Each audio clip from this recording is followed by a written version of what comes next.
Assalamualaikum warahmatullahi wabarakatuh. Selamat pagi, salam sejahtera untuk kita semua.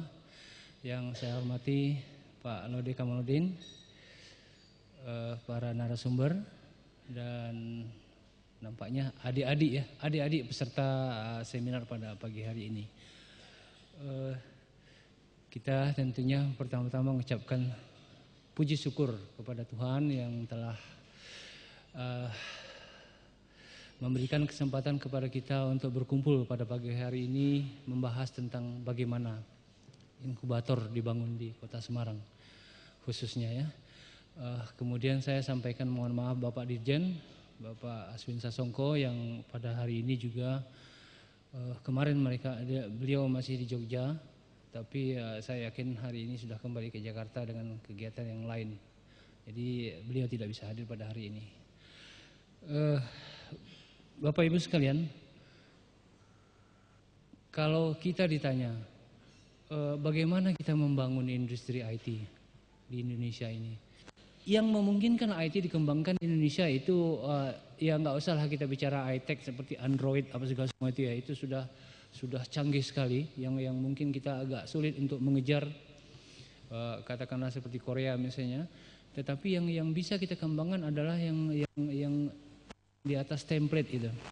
Itulah seperti aplikasi, game, animasi, itu di Indonesia itu sangat diakui, dan sekarang itu apa yang terjadi karena banyaknya anak-anak muda Indonesia ini yang pemikirannya bagus sekali, yang umumnya pada masih mahasiswa, itu dia kalau membuat suatu produksi, katakanlah game, itu di dalam negeri nggak ada yang beli. Kedua juga kalau pembeli harganya murah, akhirnya mereka itu diambil oleh negara tetangga, katakanlah dalam hal ini Malaysia.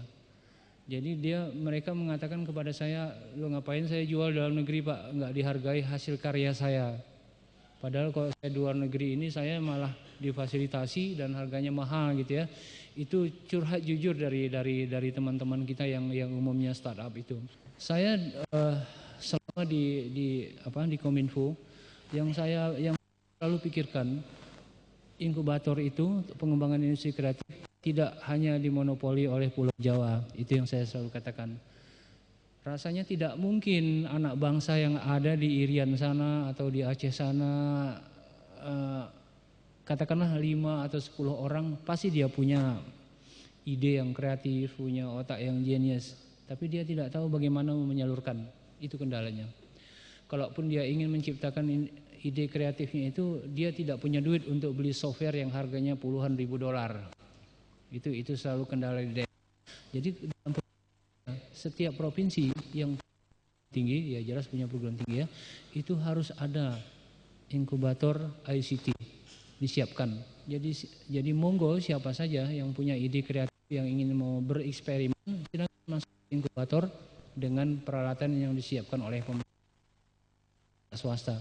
Itu yang dalam impian saya, walaupun sebenarnya ini masih mendapatkan penolakan. Kalau saya katakan begitu, belum tentu semua teman di kantor itu setuju dengan ide saya, karena dia anggap itu proyek yang mubazir. Proyek mubazir nanti kalau sudah dibangun 33 provinsi inkubator ngurusin siapa yang jadi mentornya apa segala semua, itu banyak sekali ketakutan itu yang menurut saya harusnya tidak perlu. Saya di Kominfo, di direktorat saya itu anggaran untuk inkubator tahun 2012 itu hanya 3 lokasi. Bagaimana kita mau berapa tahun kita harus mengembangkan yang 33 provinsi gitu. Jadi sebenarnya diharapkan pemerintah daerah lah yang turun tangan membantu, dan juga perguruan tinggi di sini kalau bisa membuat inkubator atau BUMN itu silakan saja untuk ini. Tapi kalau misalnya perlu semacam bimbingan apa segala, itu bisa saja kita dari pusat untuk membantu itu.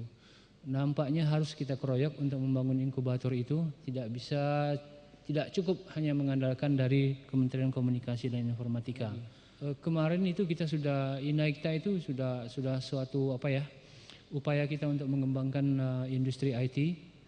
Itu ada 1.700 kalau nggak salah saya ide-ide kreatif. Itu dimenangkan oleh sekitar 30-an.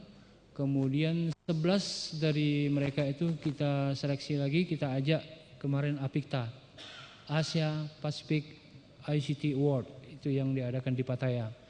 Dari sana mereka ada yang 1 menang sebagai winner dan 3 merit. Merit itu hampir sama dengan juara 2 sebenarnya, karena dia kalahnya poin saja, misalnya poinnya kalahnya poin 1 atau poin 2 gitu. Jadi ada yang mengatakan itu bukan juara 2, tapi sebenarnya mendekati sebagai winner. Tapi hanya kalah poin dengan yang winnernya. Ya syukur, karena dibanding tahun 2010 kita hanya mendapatkan 1 winner, itu Fahma, anak SMP atau anak SD kalau nggak salah saya. Dia membuat temuan untuk chip membantu ibu bagaimana untuk untuk anak. Kenapa penting inkubator? Ya itulah, kalau menurut saya kita perlu mengembangkan industri IT, dan itu dianggap sebagai pemicu untuk meningkatkan komoditi kita. Jadi yang diharapkan itu sebenarnya dia bisa sejajar dengan dunia fashion di Indonesia itu. Mudah-mudahan satu masa kita bisa capai itu. Tapi peluang untuk industri kreatif itu tidak ada monopoli sebenarnya. Siapapun yang punya ide kreatif, siapapun yang punya ide yang brilian, itu bisa bermain di sana. Jadi kita melihat kalau di media-media itu tidak mesti dia anak orang kaya, tidak mesti dia jadi siapa saja gitu.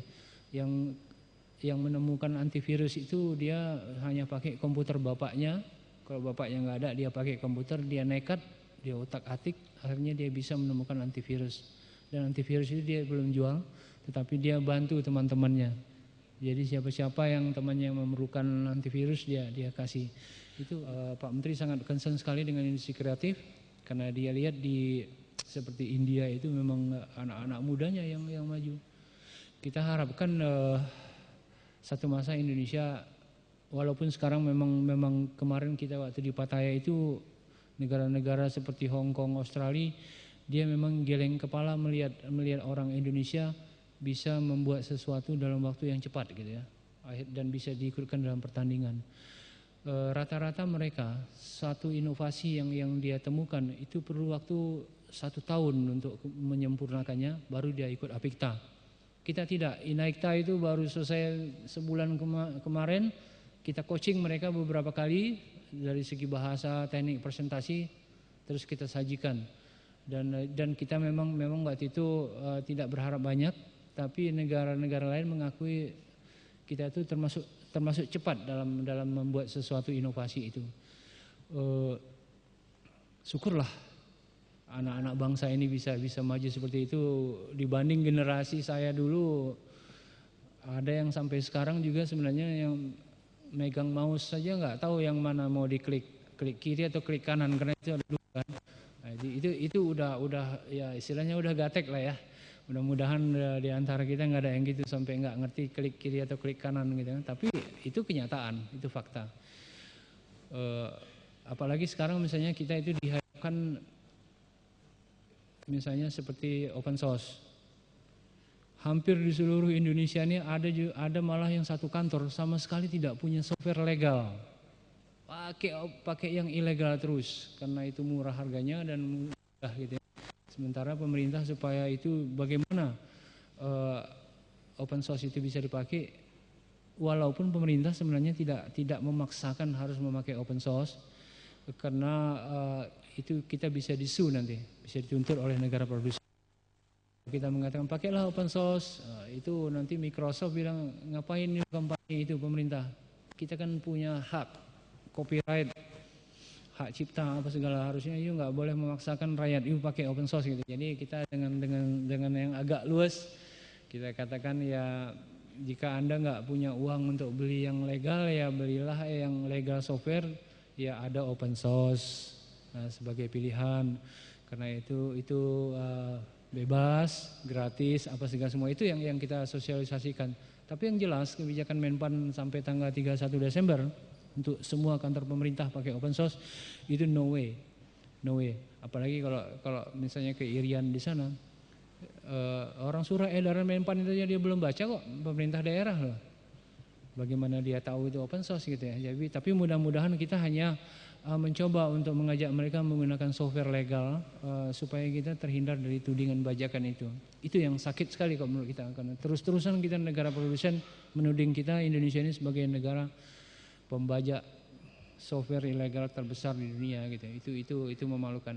Itu aja yang kita coba untuk supaya mereka bermigrasilah menggunakan software legal. Punya duit ya monggo beli Microsoft. Nggak punya duit ya monggo pakai open source gitu. Bisa di-download, bisa diunduh langsung dari komputer. Jadi itu pun terkait juga dengan industri kreatifnya.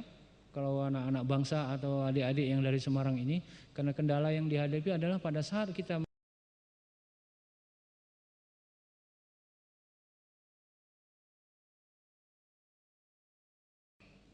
karena kabel atau sistemnya itu masih belum bisa.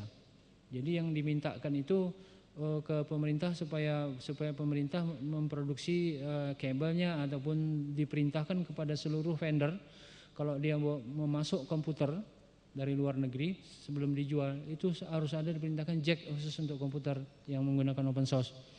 Itu kendala-kendala yang ada juga software yang harus dibuat yang sekarang sudah dikembangkan oleh BPPT melalui IGOS. Dengan harapan hambatan-hambatan menggunakan open source itu tidak lagi menjadi hal yang membuat mereka selalu menggunakan yang ilegal itu gitu. Jadi bagi adik-adik kalau bisa misalnya semua membuat software supaya itu printer bisa baca ya silakan. Banyak sekali bidang-bidang di bidang game, animasi dan aplikasi itu yang bisa dikembangkan di Indonesia ini. Itu tidak mesti satu orang juga mengerjakan. Kebanyakan seperti Jogja itu dia pakai tim. Jadi 7-8 orang.